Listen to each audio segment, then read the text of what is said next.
Buongiorno a tutti, eccoci, grande giorno. Oggi concludiamo diciamo solo temporaneamente la nostra collaborazione con Plastic Free, con cui abbiamo avuto il piacere di mettere in campo delle iniziative molto intense, molto di impatto per i nostri alunni e per tutti noi riguardo l'educazione ambientale.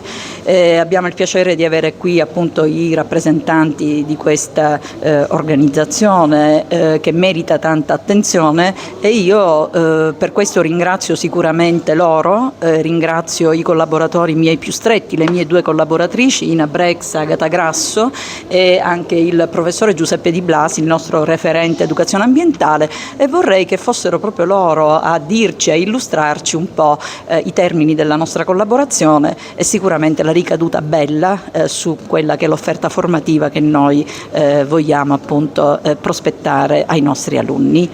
Benvenuti. Grazie, io sono Antonio Sinatra, con questo bicchiere di carta in mano e con quest'acqua che eviterà molta plastica, te la offro a Claudio. Abbiamo potuto donarla grazie a Plastic Free, alle donazioni che molti stanno facendo a questa associazione che si muove in maniera molto pratica, spesso con dei clean up sabato o domenica in tutta Italia e in particolare nella provincia di Catania, con cui abbiamo fatto anche un clean up proprio di questa scuola l'anno scorso insieme a Giuseppe, professore, e la preside.